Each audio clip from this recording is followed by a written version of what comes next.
Bwana Yesu asifiwe. Msikilizaji wangu mpendwa, asubuhi ya leo tarehe 9 mwezi wa 3 mwaka wa 2025, nachukua hii nafasi kukukaribisha katika hii programu yetu ambayo tumekuwa tunaendelea nayo. Ni programu ya video mafundisho ambayo ninayapeana, na asubuhi ya leo ningependa uweze kuunganika pamoja nami katika haya mafundisho. Mimi naitwa mchungaji David Wanjala kutoka Nakuru, huduma ambayo inaitwa Bride of Christ Outreach Ministry. Hii ni huduma ambayo Bwana ameibariki kwa mafundisho ya hali ya juu kabisa, ili ya kwamba kanisa la Kristo likaweze kuelimika na likaweze kupata msingi ulio dhabiti, likaweze kuimarika. Kwa hivyo nakukaribisha siku ya leo, maana tunaendelea na mafundisho, na haya mafundisho yamekuwa mafundisho mazuri zaidi ambayo ni mafundisho yanayotusaidia tukaweze kujua zile zilizo katika zile ahadi ama yale maongeo yaliyonenwa katika Biblia. Nimekuwa nafundisha kwa Jumapili 2 ambazo zimepita, maana nilitanguliza ujumbe, na huo ujumbe nikauita ya kwamba ni utabiri ambao Mungu alikuwa ameutoa kuhusu nabii ambaye alikuwa amemwahidi na akasema ya kwamba ataweza kumleta huyo nabii pia. Akamwambia mtumishi wake nabii Musa ya kwamba nitamuinua nabii kama wewe, na huyo nabii atatoka katikati ya ndugu zako. Kwa hiyo leo ningependa tuendeleza huo ujumbe, lakini kabla hatujaanza nataka tuweze kuomba. Baba Mungu Mwenyezi, katika jina la Yesu Kristo, wewe ni Mungu uliye juu zaidi ambaye umeketi katika kiti chako cha enzi. Nasema ni asante Bwana kwa sababu ya hata asubuhi ya leo kwa kunipa huu wakati. Mungu wangu na baba yangu, umeniwezesha, maana wewe ni Mungu uliye mkuu na uliye mtakatifu. Nimekuja hapa Bwana kufundisha na kuendeleza ujumbe ambao umeweza kuniwezesha ili nikaweze kuwasilisha. Naomba ya kwamba unipe usemi, niweze kuzungumza yaliyo katika neno lako, niweze kulinena kwa ufasaha sana na kwa umakinifu, na nisinene mambo yangu mimi mwenyewe, bali nikalielekeza kulingana na mapenzi yako Jehova. Yule anayenisikiliza ninamuombea katika jina la Yesu ya kwamba umupe Bwana umakinifu, na yeye vile vile akaendelee kuwa makinifu na kusikiliza yale ambayo naenda kuyafundisha. Katika jina la Yesu Kristo nimeomba nikiamini. Amen. Msikilizaji, karibu sana. Nimesema ya kwamba hii ni sehemu ya 3, tunaendesha ujumbe kuhusu nabii yule ambaye alitabiriwa, na huu ujumbe umechukuliwa kutoka katika kitabu cha Kumbukumbu la Torati 18, tukasoma mstari wa 15 hadi mstari wa 18. Tuliendelea mpaka mstari wa 22, tulikuwa tunapanua hivyo ndio tuweze kuona vigezo kadha wa kadha ambazo zinaelezea yule ambaye ni mnabii ambaye ni vipengele vile ambavyo Mungu alikuwa anavielekeza, anavinenea kuhusu hata yule nabii ambaye Mungu aliweza kunena kumhusu. Kwa hiyo siku ya leo hii ni sehemu ya 3 ya huu ujumbe, na katika hii sehemu ya 3 nataka tufanye kile kinaitwa ufafanuzi wa usawa. Haleluya. Nataka leo tuangalie subtopic yetu inaitwa ufafanuzi wa usawa. Ni kwa nini nikasema ya kwamba ufafanuzi wa usawa?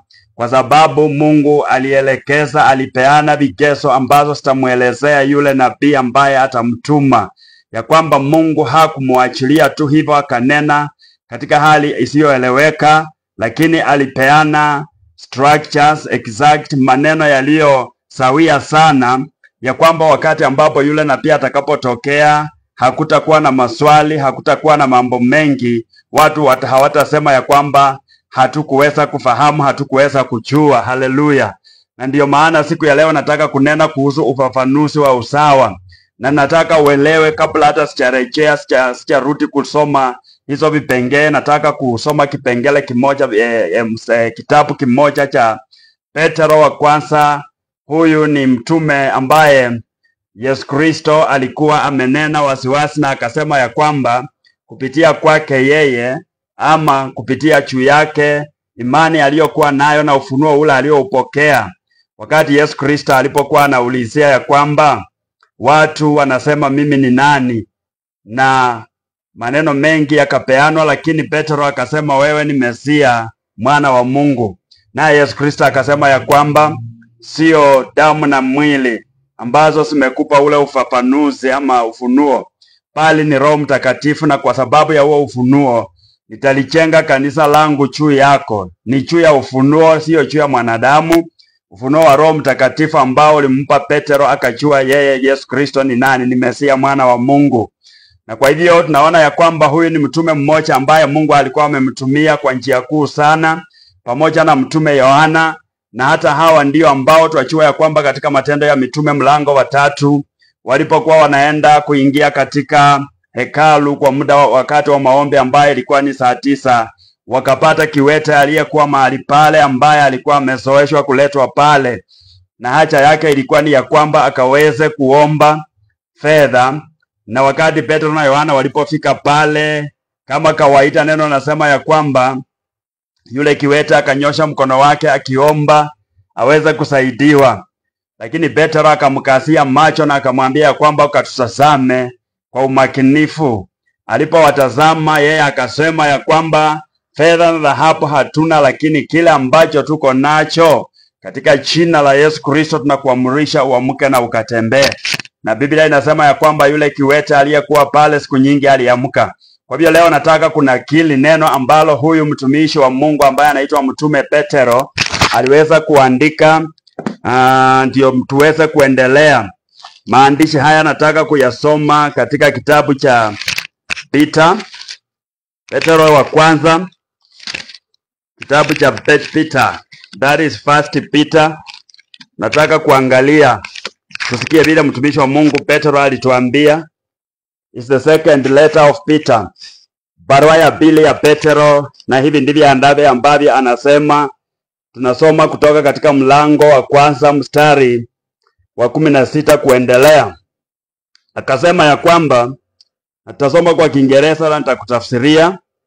Therefore we have not followed cunningly devised fables when we made known to you the power and the coming of our Lord Jesus Christ, but you are eyewitnesses of his majesty. Ya kwamba sisi hatujafuata tu kwa ujanja yale maneno ambayo yametungwa na kuwekwa pale wakati tulipo watangazia nguvu kuhusu kucha kwa Bwana wetu Yesu Kristo, lakini sisi wenyewe tulikuwa washuhuda walioshuhudia ukuu wake. Huyu ni Petro ananena. Mstari wa 17 anasema, kwa maana yeye alipokea kutoka kwa Mungu Baba heshima na utukufu, wakati ambapo sauti ilitoka ikanena juu yake kutoka kwa ukamilifu wa utukufu wa Bwana ikisema, huyu ni mwanangu mpendwa ambaye mimi ninapendezwa naye. Huyu ni mtume Petro anaandika haya maneno, na ni vizuri kuyashika na kuyachua na kuyaelewa. Eti ya kwamba sauti ilitoka, na hii sauti tunajua ya kwamba ilitoka wakati wa ubatizo wa Yesu Kristo. Ikasema ya kwamba huyu ndiye mwanangu mpendwa ambaye mimi nimependezwa na yeye. Mstari wa 18 unasema, and this voice which came from heaven we heard when we were with him in the holy mountain. Huu ni wakati ambao ilikuwa wakati wa transfiguration. That this voice ama hii sauti ilikuja wakati wa kubadilishwa kwa Yesu. Na Petro anasema katika mstari wa 18 akasema ya kwamba, na hiyo sauti ambayo ilitoka juu mbinguni sisi tulisikia wakati tulipokuwa na yeye katika mlima mtakatifu. Mstari wa 19 unasema, we have also a more sure word of prophecy, whereto you do well that you take heed as to a light that shines in a dark place until the day dawn. Anasema ya kwamba pia tuko na neno la uhakika la unabii ambalo wewe unayelipokea wafanya vyema, maana ni kama nuru ambayo inaangaza katika giza, mahali pa giza, mpaka mapambazuko ya asubuhi, na inasema na ni kama nyota wa siku ambayo inaamuka inaangaza katika mioyo zetu. 20 ambayo ni ya muhimu sana, na 21 inasema, knowing this first, that no prophecy of the scripture is of any private interpretation. Mkijua vema ya kwamba hakuna unabii wote wa maandiko ulio na utafsiri wa kibinafsi ama maelezo ya kibinafsi. 21 inasema ya kwamba, for the prophecy came not in old times by the will of man, but the holy men of God spoke as they were moved by the Holy Ghost. Ya kwamba unabii haukukucha siku za mwanzo kupitia kwa mapenzi ya mwanadamu, bali watu watakatifu wa Mungu walinena kama vile Roho Mtakatifu alivyowasaidia. Nataka kueleza wasikilizaji wangu ya kwamba mtu yeyote yule, awe anajiita nabii, awe anajiita mtume, awe anajiita mwinjilisti, awe anajiita mchungaji au mwalimu wa neno la Mungu, kama atapeana utafsiri wa maandishi kwa njia ya kibinafsi, ataelezea ufafanuzi wa Biblia kwa njia ambayo ni mawazo yake yeye mwenyewe ama ni fashion yake yeye mwenyewe, ya kwamba ukipima na wale waliotangulia vile walivyonena na vile walivyofundisha, haisahawiani. Bila shaka inatueleza ya kwamba huyo mtu sio wa kweli, bali na vile ambavyo nimekuwa naelezea ya kwamba kama anafundisha tofauti, mtu anaweza kusoma kifungo katika Biblia na akapeana ufafanuzi tofauti na ule uliokusudiwa. Huyo pia mtu ni muongo. Anaweza kuwa anatenda miujiza, anaweza kuwa anapeana ishara na ajabu na zinatendeka, lakini mtumishi wa Mungu Mtume Petro anatusaidia tukaelewa ya kwamba hatustahili kuachiliwa neno lolote la unabii ama unabii wa maandishi kupeanwa kwa njia ya kibinafsi. Kwa hivyo wakati ambapo ninanena kuhusu manabii wa uongo, walimu wa uongo, mitume wa uongo, wainjilisti wa uongo, wachungaji wa uongo, hizi ndizo vipengele ambazo inapaswa tuweze kuzizingatia. Nikitoka pale katika kitabu chetu ambacho tulikisoma, ni kitabu, kumbuka tutakuwa tunarejelea mahali pale kila wakati, hata ikiwa nitakuwa nasoma vitabu zingine. Ni kitabu cha Kumbukumbu la Torati 18. Hapo ni lazima tuweze kurejelea.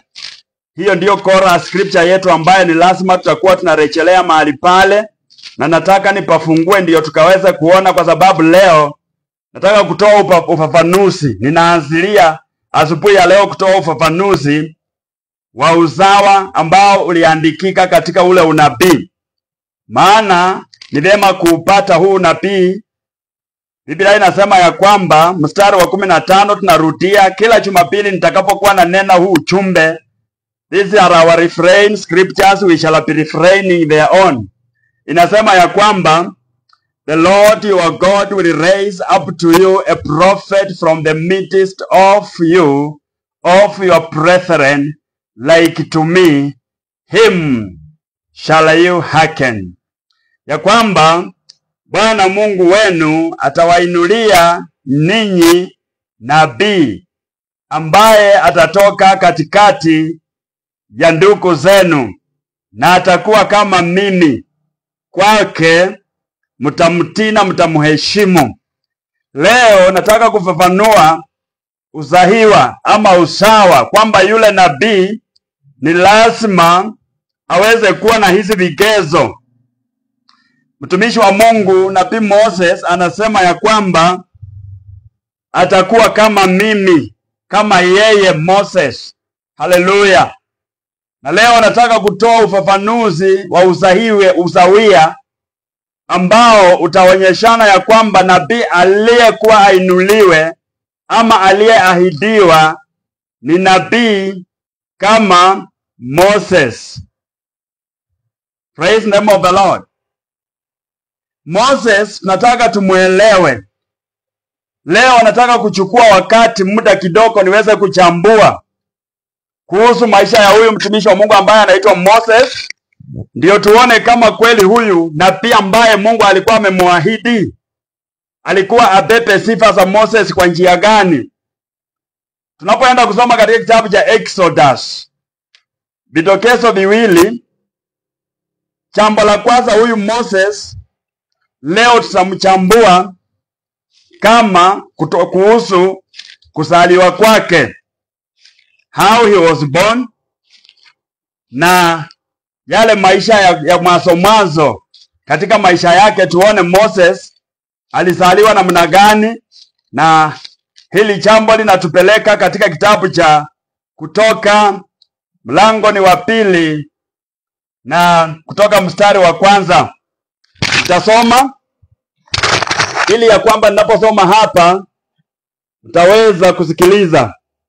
Wacha nisome kisha nitakutafsiria. Nafanya tu utangulizi leo. I am giving the similarities. Napeana ama nafafanua usahawia ulioandikwa kwamba kama Mose. Tunataka tuone Mose alizaliwa namna gani, kidogo tu historia yake ya kuzaliwa. Kisha tutakuja kuona pati ya pili ambayo ni yeye aliitwa kuwa nani. Haleluya. Ya kwamba yeye aliitwa kuwa nani, maana yule nabii aliyekuwa ainuliwe baadaye alikuwa achukue jukumu lenye Moses alikuwa nalo. Na tutaona tukitoka pale pia kigezo cha 3 ikawa ni ya kwamba atatoka katikati ya ndugu zako. Tutaona kwamba kweli Biblia imenakili, kama Biblia imenakili mahali popote ambapo huyo nabii Mungu aliyemwahidia alitoka katikati ya ndugu wa Mose. Kigezo cha 4 tutaona pia, ama ni cha 3. Haleluya. Tutaona pia yeye aliitwa kufanya kazi gani, na kama kweli yale aliyoyafanya yanawiana na haya ambayo aliahidiwa hapa. Mungu akawa amenena ya kwamba nitaweka roho wangu ndani mwake, nitamuamurisha, na yeye atanena tu yale maneno ambayo mimi nitakuwa nimemuamurisha. Tutakuja kujua kama kweli kulikuwa na mtu kama huyo katika Biblia. Lakini ukumbuke nimekuhatarisha wakati ambapo tumesoma katika kitabu cha Petro chapter 2, 2 Peter chapter 2 kutoka 16. Tukaona ya kwamba mtu yeyote anayetoa utafsiri wa maandiko ama wa unabii kibinafsi kwa njia ambayo haihuiani na waliotutangulia na yale ambayo Biblia imeyanena na imeyanakili na yale ambayo Biblia imeyafundisha, huyo mtu ni muongo. Hata kama atakuwa mtu wa miujiza, hata kama atakuwa mtu wa ishara, hata kama atakuwa mtu wa maajabu, nataka mjue ya kwamba huyo mtu anakuwa disqualified. Hallelujah. Tusome katika kitabu cha Exodus ama Kutoka mlango ni wa 2. Tunaanzia mstari wa 1. Mtaniwia radhi maana leo nimeanza nikiwa nimechelewa kiasi, lakini nashukuru Mungu maana ni utangulizi. And there went a man of the house of Levi, and took as a wife a daughter of Levi. Kisha baadaye utasikia huyu mtu wa mbari ya Lawi aliitwa Amram, naye pindi ambaye pia alikuwa anatoka kwa mabindi wa Walawi alikuwa anaitwa Jochebedi. Hawa wawili ndio Biblia inatupatia hadithi zao ya kwamba kukatokea mtu wa nyumba ya Lawi aliyemchukua mke wake ambaye pia alikuwa ni binti wa Malawi. Biblia inasema ya kwamba and the woman conceived and bore a son, and when she saw him that he was a goodly child, she had been 3 months. She hid him 3 months. Na mkewe akashika mimba na akamzaa mwana wa kiume, na alipoona kwamba mwana huyu wa kiume ni mzuri, alimficha miezi 3. Nataka uelewe ya kwamba hii ni habari ya kuzaliwa kwa nabii Moses. Ukisoma kutoka katika kitabu cha Kutoka chapter 1 utasikiza vile ambavyo Mungu aliwatembelea wana wa Israeli, wana wa nyumba ya Yakobo wakaongezeka kwa kasi kabisa, wakawa watu wengi waliokuwa watu walio na nguvu, wajasiri, ya kwamba hata Biblia inaandika inasema ya kwamba hata wanawake wa Israeli walipata kuzaa watoto kwa njia rahisi sana, hawakuhitaji kusaidiwa na wagunga waliokuweko siku zile. Haleluya. Na Biblia inasema ya kwamba hofu ikamjia aliyekuwa anatawala kama Farao wa wakati huu, maana alipoona hawa watu wameongezeka kwa kasi, akaona ya kwamba wakiachiliwa hivyo wataweza kujiunga na maadui wao na waweze kupigana vita na waweze kuwashinda. Kwa hivyo akatoa amri ya kwamba mtoto yeyote aliye chini ya miaka 2 anayezaliwa katikati ya Waisraeli aweze kuuawa. Na kwa hivyo watoto wakaanza kuuawa, na ndiyo Biblia inatupatia muhtasari ya kwamba kukatokea mtu kutoka katika mbari ya Walawi, akaoa bibi kutoka katika hiyo mbari ya Walawi vile. Na Biblia inatuambia ya kwamba naye huyu mkewe akapata mimba na akamzaa mtoto. Na alipomzaa huyo mtoto, Biblia inasema ya kwamba akamtizama huyu mtoto na akaona ni mtoto aliye mzuri zaidi, anayependeza, na akamficha miezi 3. Na ilipoisha miezi 3, maana hangeendelea kumficha, na huyu ni nabii Musa, Biblia inasema katika mstari wa 3 ya kwamba and when she could no longer hide him, she took for him an ark of bulrushes and daubed it with slime and with pitch, and put the child therein, and she laid it in the flags by the river's bank.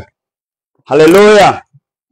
Yeye alipoona hawezi kuendelea kumficha huyu mtoto, akachukua kifaa na akatengeneza boat, akatengeneza an ark ambayo alifunika vizuri, na akaweka lami, akaweka gumbi, kiasi ya kwamba akirusha kwenye mto itaelea kwenye mto, lakini maji hayataingia. Akaweka manguo na vitambaa pale ndani, na akamlaza mtoto wake. Mtoto huyu ambaye unaposoma historia yake kutoka azaliwe mpaka afikisha umri wa miezi 3, twajua ya kwamba ni jukumu la Waisraeli kufanya tambiko. Mtoto anapozaliwa, anapofikisha siku 9, watu hukutana mahali pale, wakaweza kumpa mtoto jina, na pia wakaweza kumupasha tohara. Hatuelezewi wazazi wa huyu Moses walimuita nani, maana hilo jina hatujapewa. Nimeacha kusoma nikiendelea, lakini wewe unaweza kusoma kitabu cha Exodus chapter 2 yote, na haya maelezo ambayo nakupea utayapata humo. Biblia inasema ya kwamba wakati wa miezi 3 kuna uwezekano alikuwa amepewa jina, lakini Biblia haitupi hilo jina. Jina la Kiyahudi ambaye Moses alizaliwa nalo hatujapewa. Ikafika miezi 3, na Biblia inasema ya kwamba huyu mama hangeweza kuendelea kumficha huyu mtoto. Kwa hivyo akamtafutia njia na akamtengenezea safina, an ark, akaifunika vizuri, akaitengeneza na akaenda akairusha, akiiweka juu ya mto wa Nile, ikaelea. na ikaenda ikachanganyika na mianzi iliyokuwa kando kando ya pale. Na Biblia inasema ya kwamba huyu mama akachukua msichana wake, binti yake ambaye tunamjua alikuwa Miriam, ambaye alikuwa dada mkubwa wa Moses, kwa sababu kulikuwa na Aaron na Miriam na Moses. Na kwa hivyo akamsimamisha mbali kidogo asimame na akachungulia na akaangalie ni nini ingetokea. Haleluya. Hatari zote zilizokuwa katika ule mto, tuachiwa kulikuwa na mamba, kulikuwa hata na nyoka zingine kule chini, kulikuwa na wanyama wote wenye wanaishi kwenye maji, na wangehisi harufu ya mtu aliye katika chombo kilichokuwa kinaelea, na kwa hivyo hata wangekucha, wangetaka hata kumula, lakini Mungu akamlinda pale mahali pale. Biblia inatueleza ukisoma ukiendelea kwamba binti yake Farao alienda kuogelea, na kwa umbali alipoinua macho yake akaweza kuona kile kifaa kinaelea. Akatuma wafanyakazi wake waende wakilete, na walipoleta kifaa akasikia ndani mwake kulikuwa na mtoto aliyepiga nduru, alikuwa analia. Na dada yake alikuwa amesimama kwa umbali. Wakati hili tukio lilipotokea, tuachiwa ya kwamba dada yake aliuliza, "Je, wakati huyu mpindi wa Farao alipokundua ya kwamba huyu ni mtoto mmoja wa wale watoto wa Wayahudi?" Then huyu msichana akasema, "Niende nikuitie mama mmoja wa Wayahudi akuja akuchungie huyu mtoto." Binti Farao akasema, "Sam, na muenda." Msichana akakimbia kwa mama yake na akamleta, na wakasemezana atapokea fedha ngapi kwa kumchungia yule mtoto. Na huyu mama kuna uwezekano alipokuwa akikaa na mtoto, kwa sababu mtoto wake alikuwa akimnyonyesha, kwa hivyo huyu mtoto akakua. Biblia inatuambia ni binti wa Farao ndiye aliyempa jina. Akamuita Moses, kwa maana Moses alichukuliwa kutoka kwa maji. Hallelujah. He was thrown out of water. The name Moses means miraculously he was rescued. Alisaliwa na alikuwa afe, lakini kimeujiza Mungu akaweza kumtoa kwenye maji. Najua katika nyanja ya theology kunao wale ambao wana subscribe, they even argue, they say the name Moses cannot mean thrown out of water. Hivyo ndivyo some theologians say, na hao pia ni waongo, kwa sababu whoever teaches something else. Biblia inatuambia ya kwamba alizaliwa, na kwa sababu ya kutolewa kwa maji akaitwa Moses, lakini wana theolojia wengine husema ya kwamba Moses haimaanishi kutolewa katika maji. Haleluya. Unaona vile waongo wamejaa. Nasema ya kwamba Moses kutoka pale tuachua ya kwamba alizaliwa na akachukuliwa kule Misri. Na alizaliwa kwa sababu Waisraeli walikuwa wanaishi katika utumwa. Walikuwa wanaishi katika hali isiyo ya kawaida. Kwa hivyo yeye pale alichukuliwa na akapelekwa katika palace ya mfalme wa Misri. Na kumbe Mungu aliitengeneza video, hivyo ndivyo ikaweze kuwezekana ya kwamba kupitia katika ile nafasi ambayo Mungu alimuinua Moses ndani yake, tunajua ya kwamba akiwa pale mambo yaliendelea. Alipopata utesi katikati ya Mmisri mmoja na Mwisraeli, akampiga Mmisri akamuua, akamsika chini ya mchanga. Kesho yake alipokuwa anatembea akapata ndugu wawili wa Ibrania wanasosana, kujaribu kuwatenganisha. Mmoja akamuuliza, "Nani aliyekufanya wewe kuwa muamuzi juu yetu?" Haleluya. Haya maneno acha niyasome kwa sababu na Deacon Stefano anayanakili pia katika kitabu cha Matendo ya Mitume. Tulikuwa tumesoma Jumapili iliyopita. Matendo ya Mitume mlango ni wa 7, mstari ni wa 20. Acha tuende pale tusikie vile Stefano alisema. Acts of Apostles chapter number 7. Pia tutasoma katika Hebrews. Hallelujah. Praise the name of the Lord. Napenda Biblia maana unakuta ya kwamba mstari mmoja ukinenwa na huyu mmoja, kuna mahali ambapo pia kunaye Roho wa Mungu anasaidia mwingine vile vile ananena. Na ndiyo maana katika hiyo harakati tunapofuata Biblia hivyo tunaelewa kama Biblia iko na mafundisho mahali pengine, kuhusu lile chamba ambalo lilinenwa. Nitasoma mstari wa 20 tukie vile Stefana aliposema, maana Stefana alikuwa anapeana hii habari na tulikuwa tumeona last Sunday.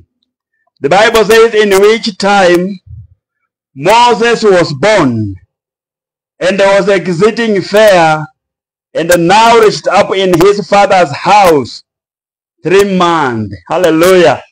Stefano anakubaliana ya kwamba anapeana habari ya Moses, ambaye tuliona ya kwamba this Moses ndiye yule aliyesema katika Sunday iliyopita.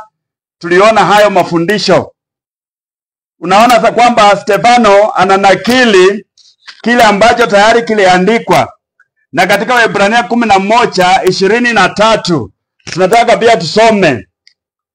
Waebrania 11:23, Hebrews chapter 11, wakati Biblia inaongea kuhusu imani.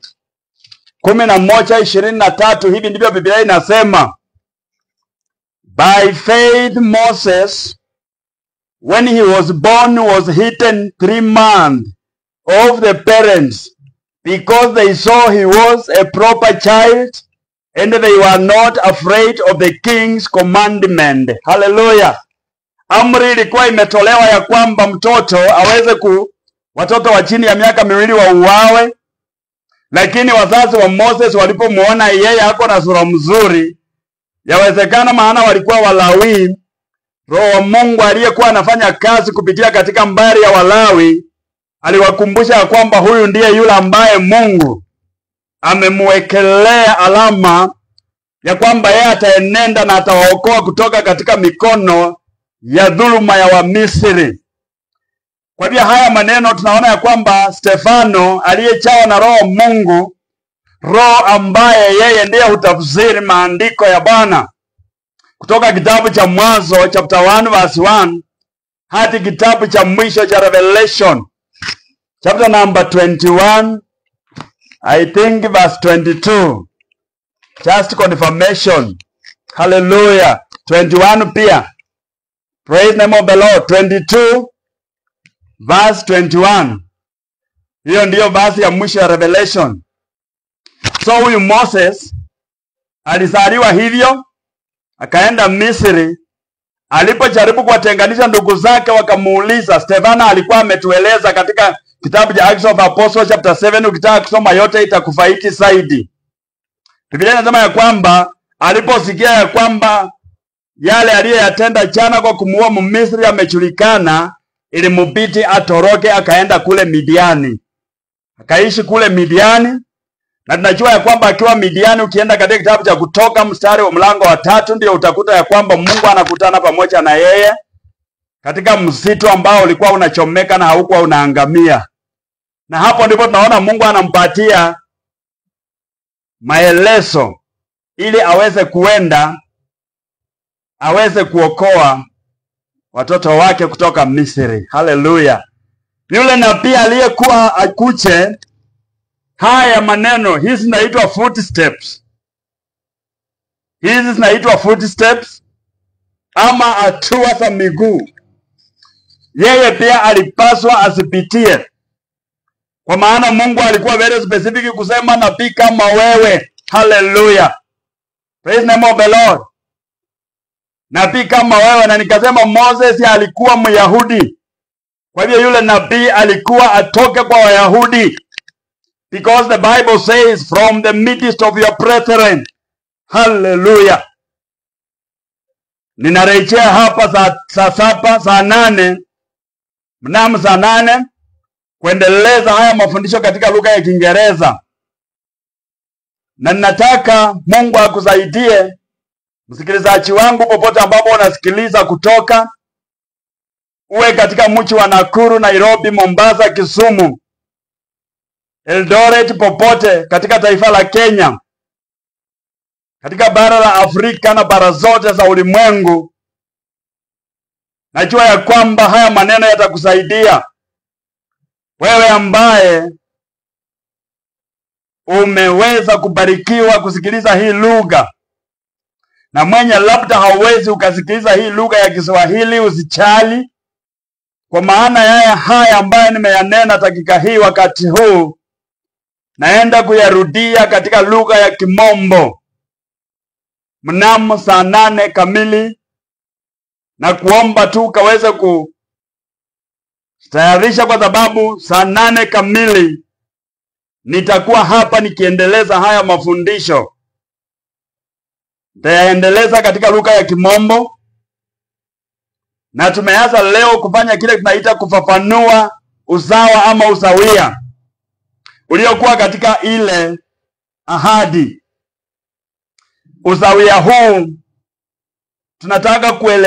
nataka kueleza vizuri, kisha nitakapomalizana pale utakuta ya kwamba nimekuleta na nimekufikisha mahali ambapo nakwambia ya kwamba Mose alizaliwa katika nchi ya Farao, akaenda Midiani na akatumwa tena katika nchi ya Farao aenda akomboe. Nikawa nimeeleza yule nabii aliyekuwa ache alikuwa mkombozi, a deliverer.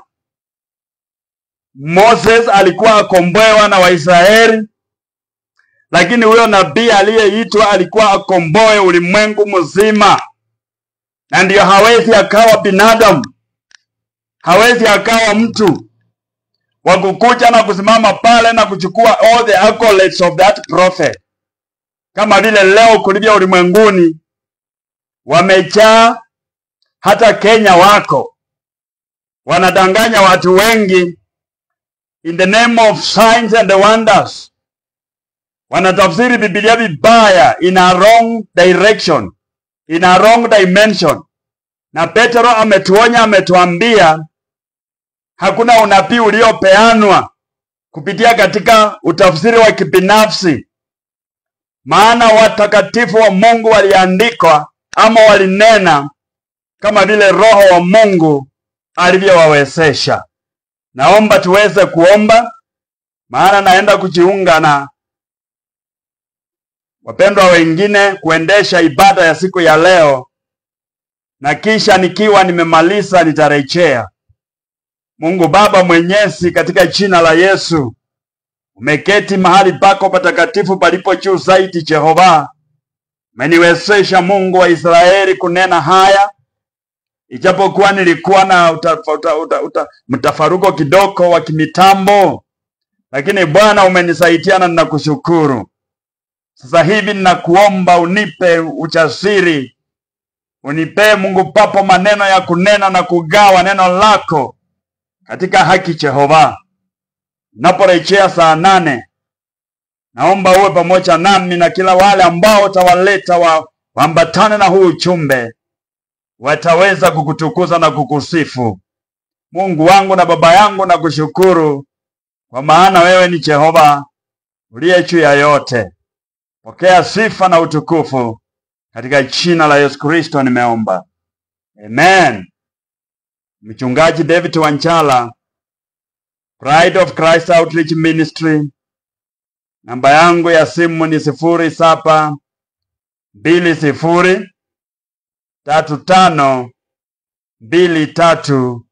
0720352398.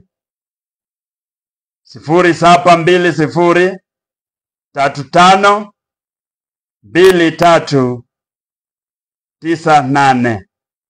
Unaweza kuwasiliana nami, ukauliza swali, ukapeana jambo lolote ambalo uko nalo.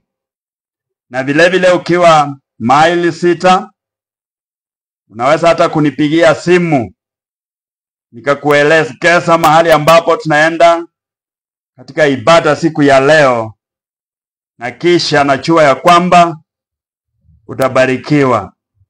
Mungu akubariki msikilizaji wangu, akutende mema. Mnamo saa 8 leo mchana tutaendeleza haya mafundisho katika jina la Yesu Kristo. Amen.